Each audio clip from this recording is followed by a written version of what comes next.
Now, we are literally getting ready to go from blueprint to impact, navigating action planning with precision. I'm extremely excited to share day 13 with you all of this 61-day series. Hello, the training chick. How are you? How are you? How are you? Thanks so much for joining me here on this awesome Sunday, which is day 13 of the Strategic Leadership Mastery Series. I'm Danette Moss, Business Systems and Implementation Strategist, aka the Strategy Lady. And as always, I got to tell you, I'm extremely excited to come here and share the information that I believe will help all of my sassy female CEOs go from overwhelmed in their business to putting it on rinse and repeat. You see, I'm all about helping you literally go from strategy to implementation in your business. So, because it's the weekend, I always tell you all I'm not going to keep you long on these special days because I honor the fact that you all spend time with family and maybe just your time for you to rest. So we're going to jump right in to today's topic. I believe that it is an action planning type series that if you heed to it, you will find yourself really having the success that I know you desire to have in your business. Because as female CEOs, turning strategic vision, y'all know we're going to have strategic in just about everything I say, into reality requires a real serious roadmap, really, that guides us through the journey of execution. Because quite often, as consultants and coaches, I've been around you all for a while. I'm one, right? And I've seen us sow into our businesses, AKA pay into programs. We get all these different things. We say we know how to do these different things. We've learned all of this stuff, but we're not implementing. So, our topic is going to be about that today: action and implementation. So, let's unfold the strategies to bridge the gap between strategy and implementation because it is extremely important for us to have that success that we desire to have as business owners. But before we dive in, it's customary these last 12, and this is day 13, that I will ask you all a question. First, I want to acknowledge the significance of effective action planning. It's literally, I guess what we say, maybe the linchpin that transform the aspirations into tangible outcomes. If you're joining me here on IG, thank you so much for joining me and taking the time to hang out with us here on day 13 of our 61-day series. For those of you all that are joining me over on Facebook, LinkedIn, Twitter, YouTube, thank you as well for joining. Please feel free to make your comments leave any comments or ask any questions in the comment section. I do promise to go back and respond to you all. If you're not quite comfortable with stating your comments or asking questions in the comment section, feel free to join us over in the Get Your Sass On community. I love that community. Right over there, we have other successful female CEOs over there that will set you up or position you to have a point of accountability, right? So if you're wondering how to become a part of that community, feel free to go to GYSO community dot letstalkstrategies.com. Again, that's GYSO community dot letstalkstrategies.com. It stands for Get Your Sass On. You know, I'm all about SaaS. I work with those female CEOs not only to go from overwhelm to putting the business on rinse and repeat, but I like to help you get your SaaS on in your business. And all that really means is we are focused on simplifying, automating, systematizing, and streamlining our business for that growth, for the success that we know we desire to have. All right, let's go ahead and let's kick it off. I want to hear from you. I want to ask you, how do you currently approach action planning in your leadership journey? Because as a female CEO, you are a leader. And I'm just curious, how do you go about that? How do you currently approach your action planning leadership journey? Share it with us if you would in the comments section. And again, if you're not that comfortable with dropping it over in the comments, join us over in the actual community, the Get Your Sass On community. Hey, Flora, how are you, darling? And thanks so much, Miss Coco Honey. Thanks for joining us as well over on IG. Share with us, ladies. Trust me, someone else who's struggling with understanding action planning and the implementation of it, they may need to hear from you. It's not just about me. Listen, this particular topic is definitely going to be one that I believe, well, all of my topics here, they've been all interactive. Okay. And I want them to stay interactive because I want some engagement from you all. What challenges have you faced, if that's a better question for you, in the implementation phase? And what successes can you share with us? Share that with us over in the comments section. Love engaging in this community. Everybody needs to learn. Y'all might be telling me something I need. Well, all right. Feel free with dropping that stuff down there. Today, we're going to be, our topic of discussion is literally for day 13 is all about the, from blueprint, I'd like to say, to impact, navigating action planning with precision. So I want to get in and I want to go ahead and jump right into some practical tips that I believe we as female CEOs need in our business so that we can get into that implementation phase, take our lives from that space of overwhelm to literally simplifying, automating, systematizing, and streamlining. Okay. We really need to have some sort of well executed action plan. That leads to a significant level of success, in my opinion. It really does. So as we navigate through the intricacies again of action planning, here are 7 practical tips that I believe will truly help you, that female CEO, really succeed in her business. The first practical tip is all about clarity again. Every day, I think I may end up touching on it. But this is clear, objective settings for whether you're a female CEO consultant, coach, service professional. You need to clearly set some objectives, okay? So, what do I mean by that?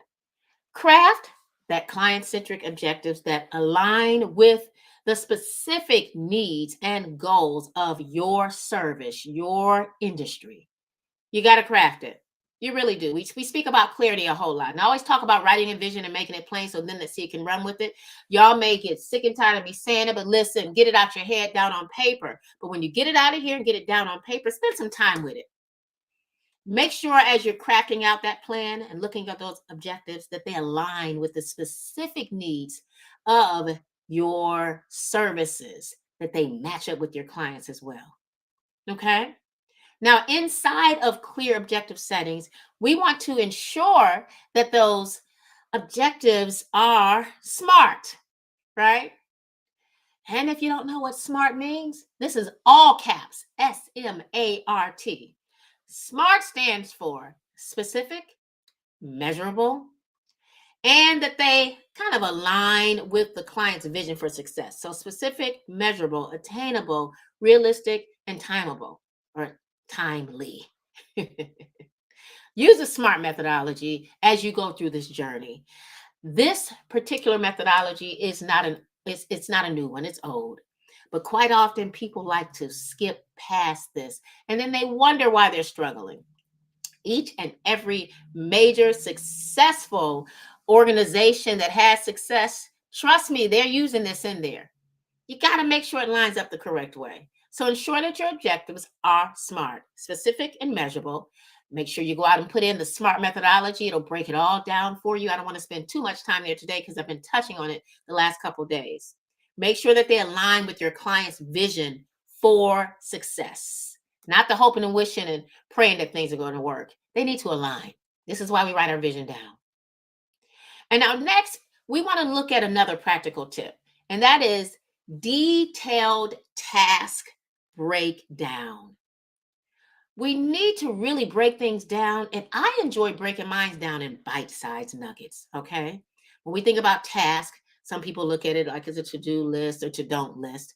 But let's go from the perspective of just kind of breaking down what I mean. So we're going to break down our service delivery objectives into the little granular task sizes, bite sizes, right? Ensuring that each contribution or whatever it is you're contributing to, that they all contribute to your overall client satisfaction.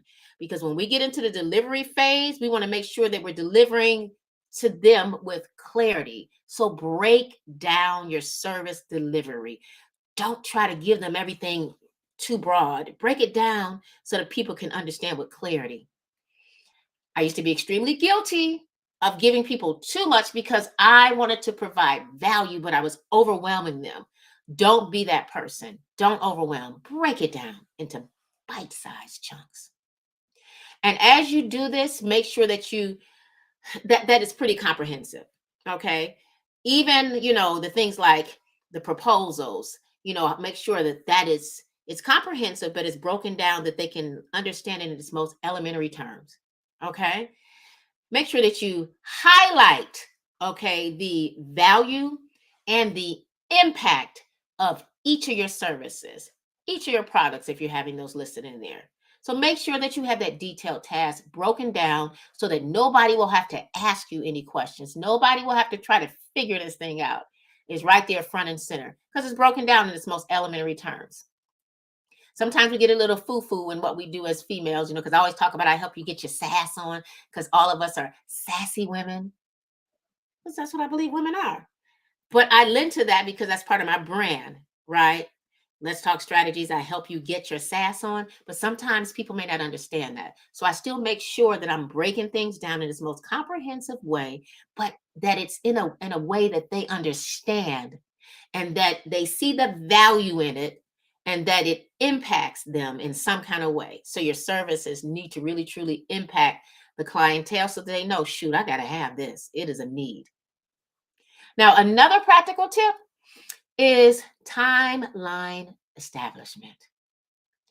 So, set some realistic projected timelines, right? Consider any and every unique challenge that may come up, okay? Because these things do happen. We tend to kind of oftentimes I find that a lot of us aren't realistic with how we're going to get from point A to point B. Be realistic with yourself. Don't stress yourself out. Being a business owner comes with a whole lot of different things. And if you are running the show and you're a solopreneur, even if you have a couple team members, the one thing that you don't want to do is put something out there. Let's say you got an event coming up, or you've got something you're trying to sell, or Black Friday is coming up. And you get into the habit as soon as Black Friday is coming up, you're trying to create whatever the product or service you're doing. And you're trying to kind of start selling it right then and there. You should have started that a while ago. Consider timeline establishment. Get on top of that thing. Communicate by using, with your team members, some sort of project type milestone that you all are on the same page as you begin to map it out, right? And as you drop little seeds, as you build up to sharing with everyone what's coming down the pipeline, let them know. Drop the seeds on it. Communicate clearly, please, to the clients. They need to know what's coming up. You want them to know, ahead of time. You want them to know that the six-figure female CEO program is starting. You don't want to wait until the day or 2 days before. You want to drop seeds maybe, 4 weeks, 3 weeks, 2 weeks, 1 week. We're here. Clearly establish the timeline. Let them know. Build that level of expectation. Get them excited so they can get ready to expect to get the good when it's time for you to get it to them.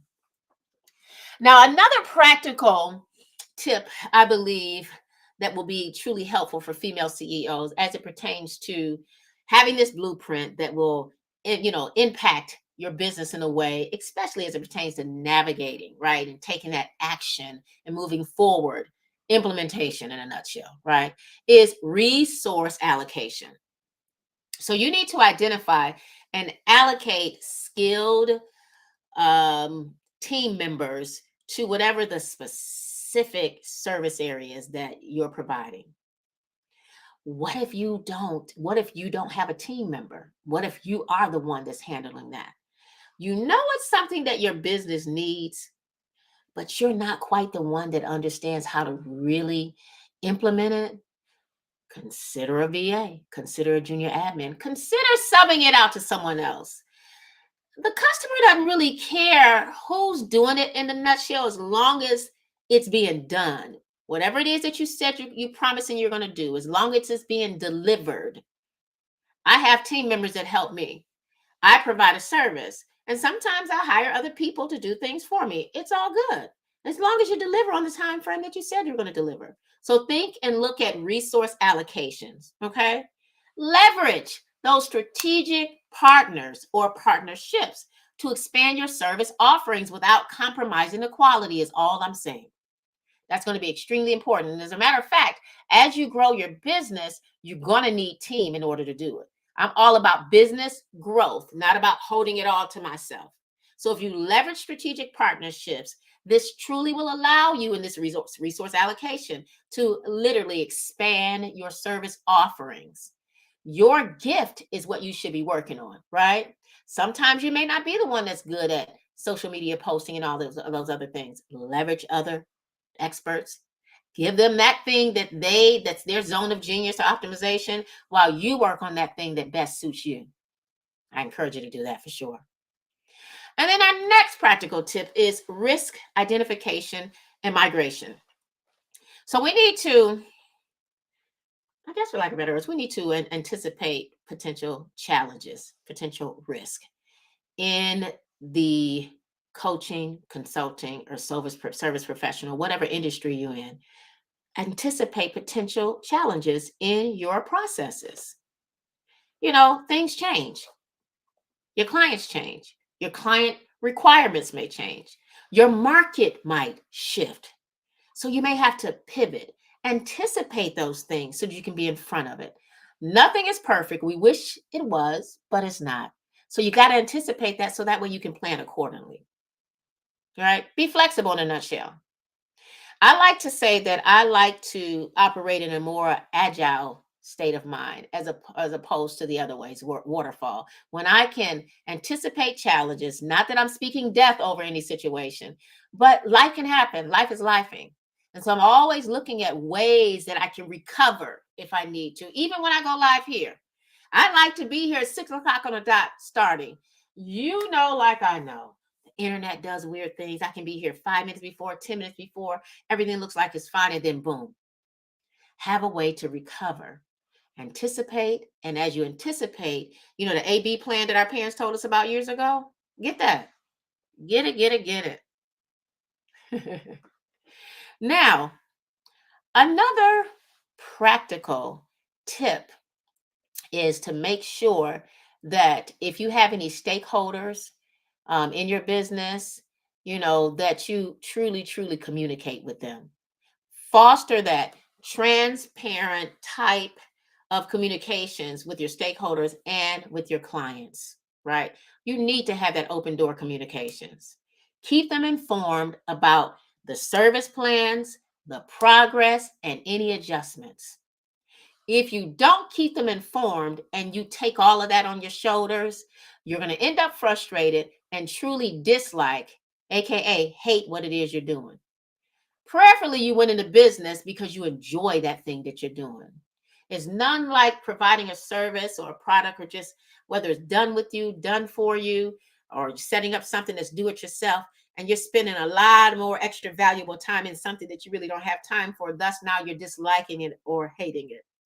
There's nothing like charging somebody a low price and then they work the mess out of you, because really you should have charged them the right price, the value of that thing. But now, because you cut yourself short on the price point, now you're frustrated and irritated because that person is still working you because they're expecting for you to deliver. So Keep those lines of communications open, not only with the stakeholders, people that are investing in your business, but with your clients. Make sure that they are clear on the expectations from you to them and from them to you. Keep them informed on your service plans, the progress, and any adjustments that may occur. It goes without saying that I believe also under this particular area when it comes to the communications piece is that you truly continue to establish that type of feedback that will ensure that every piece is aligned the right way, that you can just about guarantee that your customer is going to be satisfied with the product or the service you delivered. So keep that feedback loop open, surveys, asking when there's anything else we can do better for you. And don't feel bad if someone gives you that uh-oh or that something that needs to be fixed. Or sometimes people just like to complain. Take the constructive criticism and see how you can work it into your business to continue doing what you need to do to make sure that you are taking care of that client. And some people just not worth being your client. Let them go. I've had to let some people go. Now, another practical tip deals with progress, monitoring, and adjustments. I do this on a quarterly basis with my workflows, with my business systems, with all of my processes, looking at my SOPs. I regularly monitor how everything is outlined, how things are going. I regularly monitor the progress of any of my consulting projects.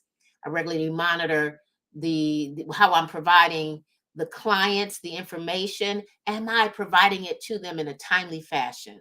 Am I updating the milestones? Updating them on the milestones that we have achieved. We said we were going to do this. Now we're here. A lot of times especially when you're coaching people, they're just moving along. We're going from this point to the next point, and they don't even realize that they've made some achievements. And keep them up to date. You regularly monitor that stuff. So that way you can let them know and you can show them how we've gone from here and now we've graduated to there. Trust me, they feel really, really good with it. I recently just had this situation happen with me with someone I took from strategy literally to implementation. Now, this particular client had been paying people hundreds and thousands of dollars, literally certified in all kind of different coaching programs. They got the fundamentals of the coaching piece, but they didn't know how to implement. They didn't know how to take action. They didn't even know how to deal with it on a strategic approach. So when they hired me to take them through a strategy session, and then we graduated from strategy to implementation, now they could see everything that they had been doing with the people who trained them in the certification or program they were in. Now they saw it come to life. So when you do that progress monitoring and adjust it accordingly per, each clientele, or if you're doing group, this just brings a light bulb on and people get excited when they can look and see their achievements. This also helps you to do something that's extremely important.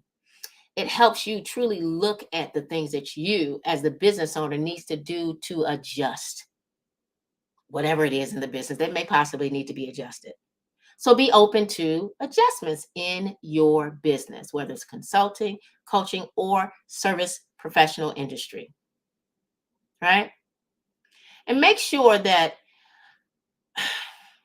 whatever it is that you're doing, that you're open to adaptability. But notice I didn't say that you didn't need to have boundaries in the place of it. We may need to adapt, we may need to compromise, but there's still a level of boundaries that you need to have in it. My services with digital CEO systems, my SaaS company that's coupled with my business Let's Talk Strategies, I remember giving a lot of people the opportunity to come on board on using the actual CRM, business management, sales, and marketing tool. And this platform has tons of offerings to it. And I offered it at such a low price to get people in.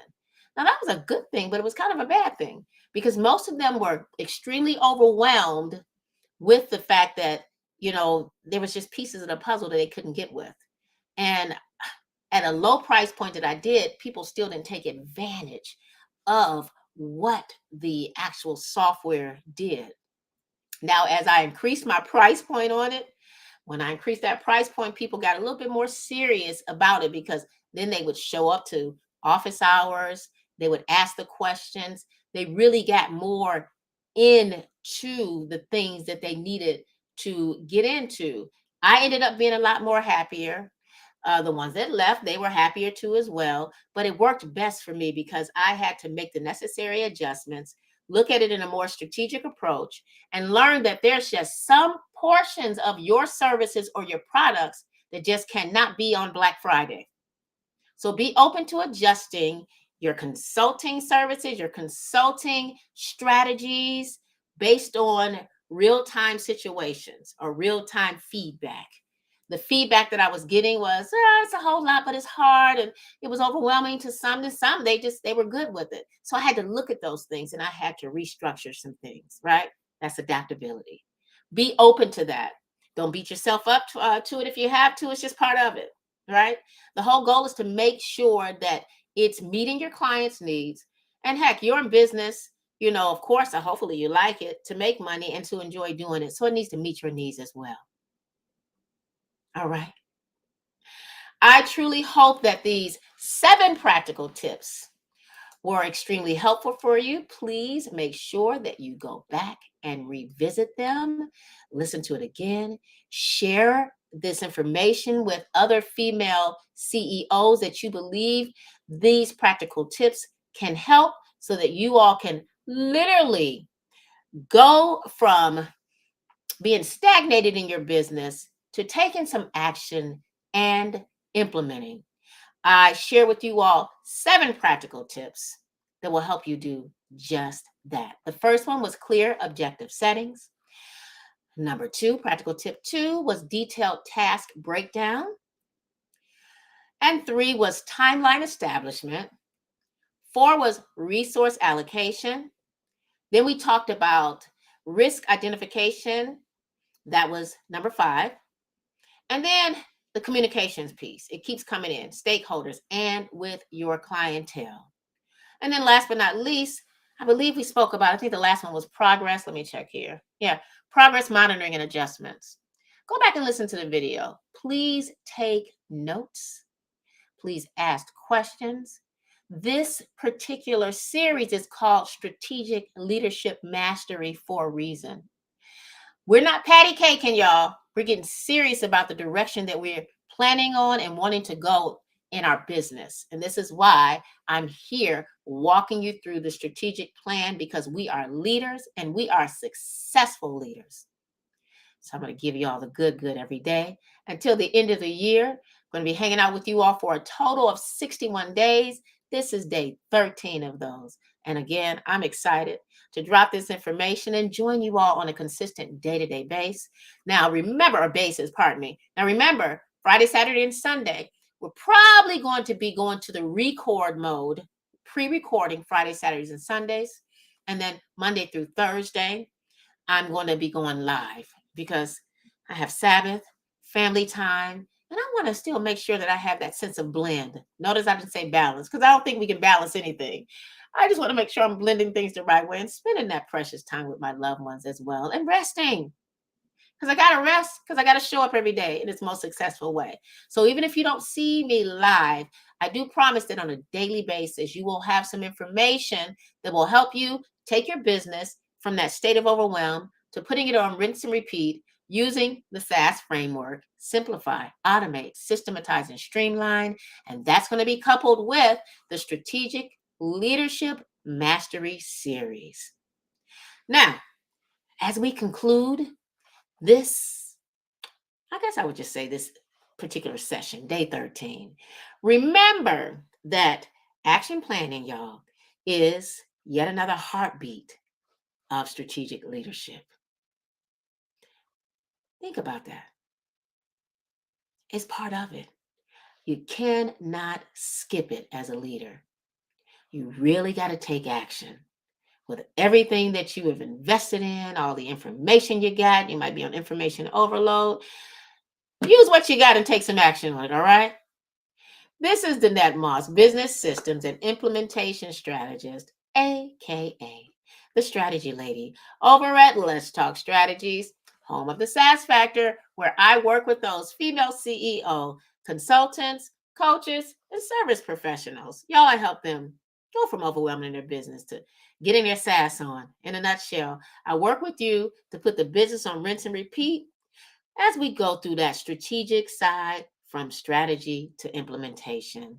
I hope you'll join me on tomorrow for day 14 as we journey through literally other plans that will literally help you truly kind of explore more leadership resilience. Okay. Until then, may your actions speak as loud as your strategic visions. All right. Thanks for joining me. Oh, and don't forget, if you're not part of the Get Your Sass On community, I'd love to have you over there. That's GYSO community. Letstalkstrategies.com. We'll be dropping information over there. Feel free to answer your questions under those comment sections. And also feel free to share your perspectives on this. Remember, I asked you the question because we put it back in your hands. Share with us how you're taking your action steps towards your business and how it's helping you have the success that we know you desire to have. You never know who else may be listening and watching that may just need your services. Again, this is Danette, the strategy lady. And y'all, I got to sign out. I got to get ready to go and get back in mommy mode. Y'all take care. Bye for now.